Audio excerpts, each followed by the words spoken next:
magandang hapon po sa inyong lahat mga kalingap, mga ate at mga kuya. Yan, ngayon po ay papunta tayo sa Provincial Hospital dahil po nakatanggap po tayo ng balita na yung isa sa beneficiary po natin ay nag-positive po sa dengue. Ito po yung batang may cerebral palsy. Ano po? Ito yung batang may cerebral palsy. Yan, ngayon po ay bibisitahin natin yan, para makapag-abot ng konting tulong, ng abot ng aking makakaya po. Yan, para nasa ganun ay may pantustos po sila sa araw-araw. So yan po, samahan niyo po ako. Yan, pupuntahan po natin ngayon sa Provincial Hospital. On the way na po tayo. Yan, sana wag umulan po, medyo masama po yung panahon dito. Tara na mga kalingap, nandito na po tayo sa Provincial Hospital. Yan, pupuntahan na po natin kung saang ward nandoon si Dandan, ano po. Ayan. Ayan, bumili tayo ng face mask kasi hindi ka pwede pumasok sa loob kung wala kang face mask. So ngayon po, titignan natin kung anong magagawa natin. Kahit konti, magbibigay po tayo ng tulong po, yan, para sa mag-ina. So hanapin na po natin. Hindi ko alam pag lagay ko dito sa loob. So try po natin. Ayan po. Punta na po tayo doon. Masama po yung panahon, umuulan-ulan. Yan, may tugtog. So stop muna po natin. So yan mga kalingap, yan po si Dandan. Yan, bumababa pa rin po yung niya. Bumababa yung lagnat niya pero tumataas ulit. Yan, siyempre nandito yung mag-asawa. Tatay niya at saka yung nanay, hindi naman pwedeng maiwan para may kapalitan. Sila lang naman tatlo sa buhay. So ayan po yung kalagayan ni Dandan ngayon.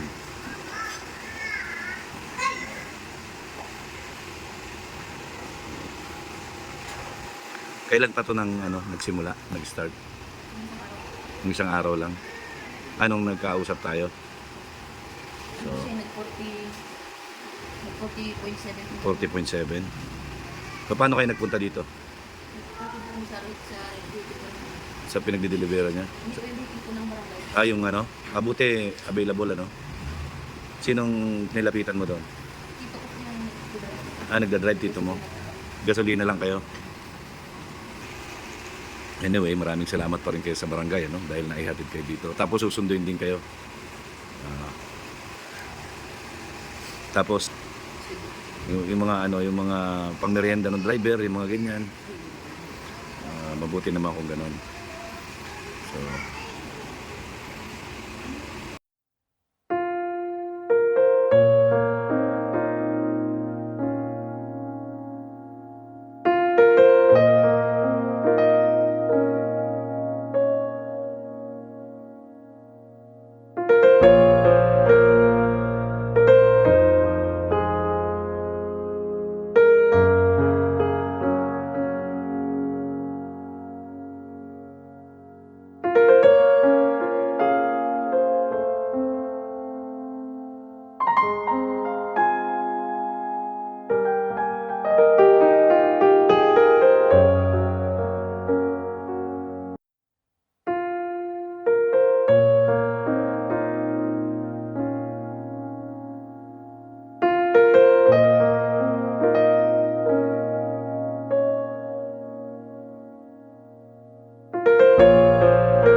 So yan po inabutan po natin ng konting pera lang para may panggastos po. Ngayon nga sabi sa akin na bibili daw ng electrolytes, yung juice yan at prutas yan para lumakas kasi wala pong ganang kumain. Yan, wala siyang ganang kumain. Grabe yung payat na po niya sobra. So yan po yung nanay at tatay. So yan po, maraming salamat po sa lahat. Yan, ngayon pala nagpapasalamat na po ako. Sana po ay may sumuporta sa atin.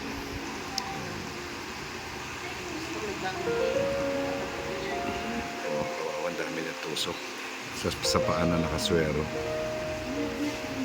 Yan po. Yan. Maraming salamat po sa lahat. So ayan po, lumabas na po tayo ng ospital kasi bawal po mag-vlog doon. So yan, hindi po tayo gano'n nakapag-vlog doon. Ngayon po, pauwi na ako. Yan, medyo nagsisimula na pong umulan. Sana hindi tayo maabutan po. Yan, sana po makatulong yung binigay natin sa kanya. Yan, sa mga gustong tumulong, yan, welcome po kayong lahat para kay Dandan. Yan, laging sinasabi ni Kuya Mel, ang gumagawa na mabuti sa kapwa ay pinagpapala. Mabuhay po tayong lahat hanggang gusto natin na naaayon sa kalooban ng Panginoon. God bless po and I love you 3 times a day.